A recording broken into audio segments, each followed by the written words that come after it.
Hey Rising Starters, it's been a while since I went live and I know we have a lot of new members in here, so just thought I would do a quick video while I was already doing sourdough stuff. I figured I'd let you guys in on it.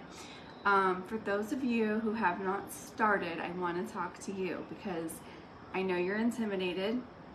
I was super intimidated when I was thinking about doing it.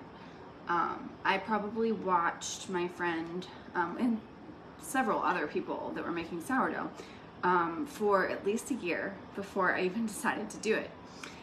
My husband was more on board with it than I was at first, and I just wasn't ready. I kept procrastinating. I was like, I'll do it, I'm just not ready yet. And just the thought of the whole process overwhelmed me because I had started looking online, which I'm sure you guys have too. When you look at the recipes online, especially like on Pinterest or blogs, they're so long, they're so detailed, and some of them have like super like food sciencey things in there, and you know, they're talking about temperatures and bulk fermenting and all these things, and I just thought, I don't know if I can do this. I'm not going to learn all of this. I just don't feel like learning this right now, was kind of my thing. But then one of my friends, her name is Rachel, decided to do kind of similar to what I'm doing in this group, basically a Facebook group with some live videos, and she guided us through teaching us how to do the whole process very simply. And I was like, this is what I needed. This is how I needed to learn, was just someone showing me so simply instead of all the websites with all of the words that was just making my eyes glaze over. So I just feel like a lot of you guys are probably like me, like I was back then. And I want you to know that once I realized how easy it was, that's why I started this, because I want to teach more people and to understand it's super simple. It does not have to be super complicated. You do want to make sure that you have 2 weeks to dedicate to your starters, that you're going to be home or you're able to feed your starter with flour and water every day for about 2 weeks, and you're going to be discarding. So I want to show you that process, okay? Because someone had just asked me that. She said, I'm going on vacation next week. Would it be doable to start my starter now? I would suggest you just wait till you get back, because you just want to be here every day for those like at least 14 days until the starter is ready. Once it's ready and mature, you don't have to worry about it anymore. It doesn't matter. You can go away as many times as you want, leave this baby in the fridge, and you're good to go, okay? But for the first couple weeks, you want to keep it out on the counter. And every day you're going to do this process, which is mixing together the flour and the water. So I'll just start you from the beginning. If you were just starting today, all you need is a jar, you need water, which I'm sure you have, and you need some flour, okay? Everything else pretty much can wait. I mean, I would get a scale. If you don't have a scale, you could hop on Amazon right now and get one for probably $10. They also sell them in the stores, like even my grocery store sells food scales. I've seen them. The craft store, I think, sells them. You can probably get one at Walmart, you know what I mean? So don't be like, oh, I don't know, I don't have all these supplies. Once you have at least a jar, a scale, the water and flour, then you have the next 2 weeks while this starter is growing to figure out the rest if you want to get more of the other supplies. And what I want to tell you too is, you don't have to have all the fancy supplies, okay? You just need a couple things. You'll see a lot of fancy, like they're called lambs. There's mine. So you can buy one of these. You don't need one. You can literally just use a knife until you decide you actually want to buy one of these, okay? This is not necessary. This is what you're scoring the bread dough with so that the air can escape in it. But you don't need that. There's also this Danish dough whisk that I actually love. You don't need it, okay? You can use your hands, you can use a spatula, you can even use, I'll show you what I use when this one's dirty. When this is dirty, because it's so sturdy and it's just easy to mix the dough with, because the dough, it takes a lot of effort to kind of mix it, you know, arm work. Honestly, I just take one of these. If this guy is not ready for me to use, I'll just take this, and it mixes the dough up really good, and then once it gets thick, I pull it off and mix the rest with my hands. So you don't need a ton of stuff. I do bake mine in this. You don't need one of these either. If you don't have a Dutch oven and you're like thinking, I don't want to invest, you know, money in buying a Dutch oven right now. You don't have to, okay? There's plenty of ways to bake it without one. But I would suggest, if you do want one of these, look at thrift stores first. A lot of times people find them there, and you never know. And you can get good sales on them if you use like a Macy's coupon or something like that. The stores that sell them, I've gotten them there. So anyways, don't worry about all the extra stuff. Like I said, just get started with the basics. And then while you're working on feeding your starter for the first couple weeks, you can decide what items that you want to buy for your starter dough experience. The baskets, the other thing, like those Banneton baskets you might have seen. I have one, I don't know if it's nearby, so I'm not gonna grab it, but it's not necessary either. You can literally just put your dough in a bowl, okay? And I really don't, you know, worry about all that stuff. I keep my sourdough pretty simple, and I keep the process really simple. So I wanted to make sure you guys understood that. I have my scale and my jar, so let's go ahead and make a starter. If you were starting on day 1, you would be measuring just 50 grams of water. So I zeroed out my scale, so it says 0 right now, and I have it on grams because that's what I like to use. Oops, a little over. I mean, it doesn't have to be just 50. Like, I have a big jar, and if I'm gonna be baking like multiple loaves or something, I do like to feed it a little bit more, but sometimes I go around 50 or 60. But you can use a smaller jar. It doesn't have to be this large one. Sometimes I use the regular sized ones. So we got 50 grams of water, and then we'll put 50 grams of flour. So with the flour, you don't want to use like your basic all-purpose. You can use all-purpose, but most of them, when you buy them in the store, they're like bleached and they're enriched. And what enriched means is you'll see the ingredients in there, like folic acid and different vitamins and stuff. They're all synthetic. We don't want that. So when I buy a flour,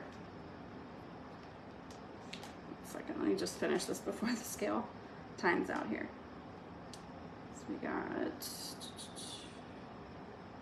about 50 right there. What was I even saying? No, I don't remember. Oh, the flour.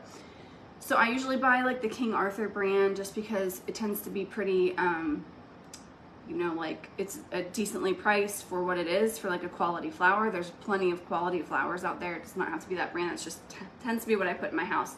Just making sure it's like 100%, you know, grain. So mine is 100% wheat plus one other grain in there. Now I can't remember what it is. So it could be totally 100% wheat, whatever. But you just don't want any added things to it. You don't want it bleached, like I said, and you don't want it having any extra ingredients that are enriching it. Okay, so keep it simple, keep it clean. So it's a clean flour. You can use organic if you want to, that's even better. I'm not gonna get into all the brands and things like that, but like this is just a regular all-purpose, you know, King Arthur one. Sometimes I use the bread flour. Now you can feed your starter with all-purpose or bread flour. The only difference is just like the amount of like gluten and protein in it. So you know, and recipes that you look up online, some will call for all-purpose, some call for the bread flour. Sometimes I just use whatever the heck I have on hand, you know. Even if the recipe calls for bread flour, I'm using just all-purpose because that's all I have. So same with when I feed my starter. Now that it's like mature, I just use either one that I have on hand. So this is ready. We've mixed that up, and so if this was your day 1, this is what it's gonna look like. And I suggest not using metal to stir up your starter. Most likely it'd be fine, but I've just read different things where there is a slight chance that I guess something with like the metal and the acid and, you know, what's in the starter could actually react. So I don't want to take that chance personally. So I use wooden spoons or, you know, silicone, rubber, plastic, whatever, spatulas, whatever works for you. So I'll just use this one today. And this is what it looks like. You just want to make sure to scrape up everything that's on the bottom, scrape the sides, make sure it's all mixed together. See, it doesn't look like much, right, to start. I think that's pretty well mixed. I'm gonna double check it because you just don't want any dry bits of flour. You want to make sure it's all kind of incorporated. And that's it. So if this was used just getting started, oh, I don't have my big lid. Hold on one second.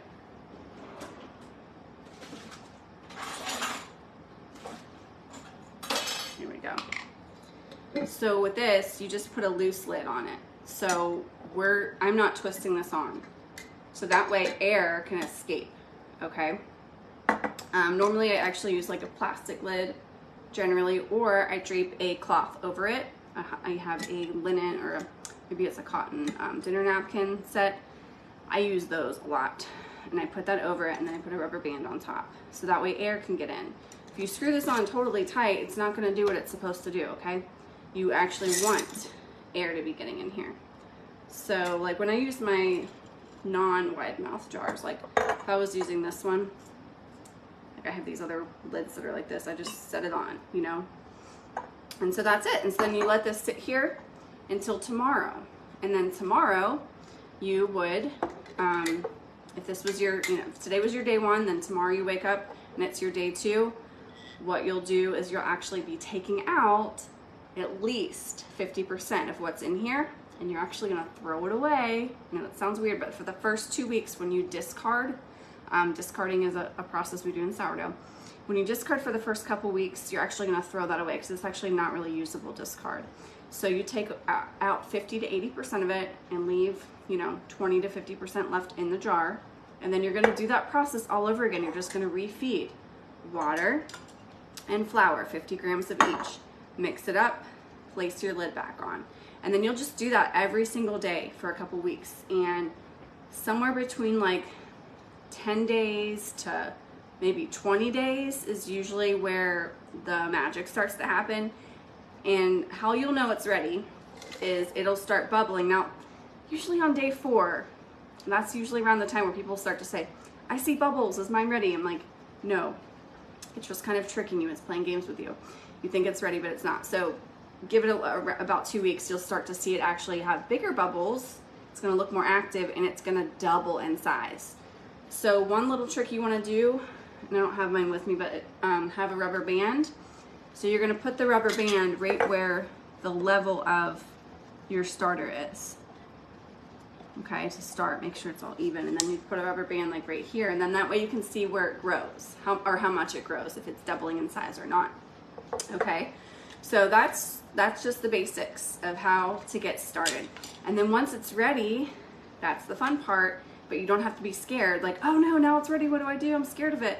I know people have said that to me, but I'm like, it's okay. Because like I said, you could always, if you're not ready to bake, it's okay, you can keep doing the feeding and the discarding process.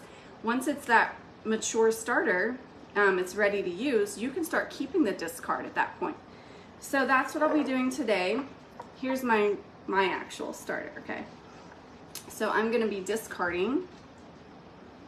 So basically this was, by the way, this was sitting out on the counter. Yesterday I fed it, I haven't fed it ever since. It just sat on my counter with the lid partially on. And then I need to repeat. So I'm discarding and I'm taking out, just like I told you here, I'm taking out at least 50% of what's in here. Usually close to 80% is what I discard. It's hard to see, but most of it's gone. This is just kind of coating the outside. You don't need to leave much in the jar, okay?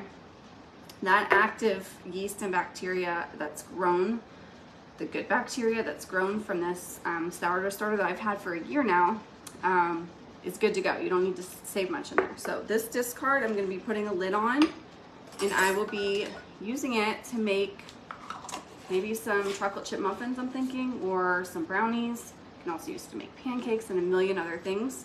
So I keep this in the fridge. And now this one, I would refeed. After I've discarded it, I'm gonna refeed it. And then I wait for it to bubble and double in size, okay? And that's when I know I can bake with it. So, well, not necessarily bake, but start my bread dough.